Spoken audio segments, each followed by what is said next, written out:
श्री राधा वल्लभ श्री हरिवंश। तो कभी कभी ना हमारी ज़िंदगी में प्रतिकूलता इतनी आती है ना, इतनी आती है कि मैं क्या बताऊँ। मतलब मेरे को ना समझ में नहीं आता कभी कभी कि भाई इतनी प्रतिकूलता प्रतिकूलता क्या होती है। प्रॉब्लम्स जो हमारे अगेंस्ट होती हैं, हमारी लाइफ में जो प्रॉब्लम्स आती हैं, खासकर भक्त के जीवन में। तो भक्त तो मैं वैसे नहीं कहूँगी, गुरुदेव की कृपा से, गुरुदेव के चरणों के, गुरुदेव की वाणी का आश्रय मिला तो सोचा कि इस मार्ग में चलें। तो जैसे ही चलने का ट्राई किया ना, तो माया ने इतनी तेज़ गिराया, प्रतिकूलताओं ने इतनी तेज़ गिराया कि मुझे हो गया कि क्या मैं सही जगह पे जा रही हूँ या नहीं जा रही हूँ। क्योंकि माया ना इतना आती है ना, जब आप कोई नया मार्ग, खासकर आप भक्ति मार्ग चूज़ करते हो, माया इतनी तेज़ गिराएगी ना आपको लगेगा भाई साहब नहीं। तो इतना प्रतिकूलताएं आती है ना, अंदर से ऐसा लगता है कि छोड़ दें सब। लेकिन वहीं पे हमें याद आना चाहिए कि नहीं, ये जो माया है ना, ये मायापति की माया है। मायापति कौन है? हमारे श्री कृष्ण। ये जानबूझ के हमें फिसला रहे हैं, हमें जानबूझ के ये दिला रहे हैं कि भाई बता, तू है नहीं है मेरा, मैं देखना चाहता हूँ, तू है नहीं है मेरा। तो ये जो कर रहे हैं ना वो, इसमें हमें इतना पुष्ट हो जाना है कि भाई नहीं, अब नहीं, ये माया के पीछे नहीं दौड़ेंगे हम। माया है, माया भाड़ में जाए, हमको अपनी चीज़ें करके रहनी है। हमें नाम जप भी करना है, हमको नियम भी करना है, हमको सेवा भी करनी है, हमको सब कुछ करना है। ये माया आते रहेगी जाते रहेगी, ऐसा करना है। प्रतिकूलता इतनी आएंगी ना, इतनी आएंगी। मैं अपने पर्सनल एक्सपीरियंस बता रही हूँ, हर टाइम प्रतिकूलता है, हर टाइम बाहर निकलती हूँ प्रतिकूलता है, प्रतिकूलता है। लेकिन करें क्या? माया श्री कृष्ण की, ये जो समझ गया ना, सब कुछ पार कर पा लिया भैया, सब कुछ पार पा लिया। मतलब समझ नहीं आता कभी कभी कि क्या करें इसके लिए। फिर पता क्या होता है, फिर श्री जी का आश्रय मिल जाता है। ये मेरी श्री जी है, जैसे ये मेरी श्री जी है और ये मैं हूँ। मैं बोल रही, श्री जी सुनो ना, श्री जी मेरे से नहीं हो पाएगा, श्री जी मैं थक गई, श्री जी मैं परेशान हो गई, मैं क्या करूँ, किससे पूछूँ, मेरे पास है ही नहीं कोई पूछने को। मैं ऐसे श्री जी को पकड़ रही हूँ और मैं श्री कृष्ण के बारे में कह रही, श्री जी श्री कृष्ण की तो है माया ना। ए श्री कृष्ण, आप बताओ, आपकी माया है ना, आप इसको हटा दो। ये प्रतिकूलता है ना, ये छोटी छोटी चीज़ें हैं। श्री जी मैं परेशान हो जाती हूँ, आप देख लो। मैं ना, पता है, मैं तो कभी कभी सच में ऐसी, क्योंकि मेरे पास है ही नहीं कुछ करने को। मैं माया से कैसे पार पाऊँ भैया? श्री कृष्ण की माया से कोई पार पाया है आज तक?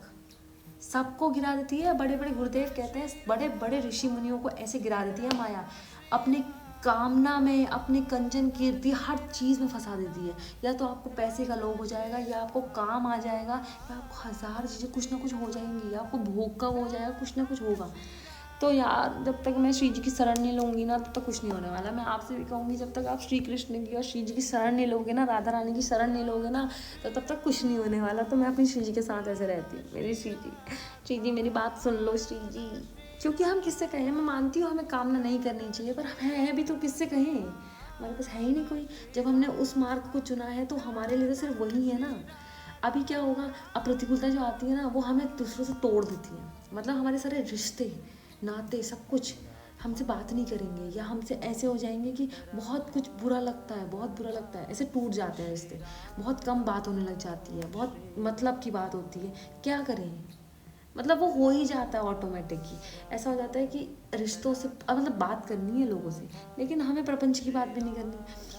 पर प्रपंच की बात हो भी जाती है जब हम संसार में जाते हैं, तो करें क्या? तो रिश्ते टूटने लग जाते हैं, या रिश्ते से बात कम हो जाती है, तो बहुत बुरा लगता है। क्योंकि हम पूरे टाइम संसार में रहे हैं, सोचो, इतने टाइम पूरे संसार में रहे, और फिर उसके बाद जाके आप कुछ चीज़ें अलग पता लग रही हैं, तो शायद उसमें फॉलो करने में ना थोड़ा बहुत अजीब लगता है।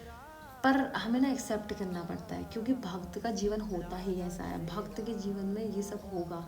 हमारे श्री कृष्ण कहते हैं कि तुमसे वो सब चीज़ छीन लूँगा मैं, अगर तुम मेरे मार्ग में हो, तुमसे वो सब चीज़ छीन लूँगा जो तुम्हारे लिए टेम्प्ररी है। तो ये रिश्ते नाते, जब हम भक्ति मार्ग में आते हैं तो हमें तो ये समझाया जाता है ना, रिश्ते नाते टेम्प्ररी है। तो हमें ये समझना पड़ता है कि ये सब टेम्प्ररी है। हमसे हम बात भी करेंगे, हम उनसे बहुत अच्छे से बात करेंगे, क्योंकि हम प्रेम मार्ग में हैं, तो हमें बहुत प्रेम से बात करनी है। पर ना अंदर से वो जो आसक्ति है ना, वो हट जाती है, क्योंकि वो श्री जी की कृपा होती है। प्रतिकूलताएं आती हैं ना, तो श्री जी कृपा करती हैं, और वो आसक्तियाँ धीरे धीरे हटा देती हैं।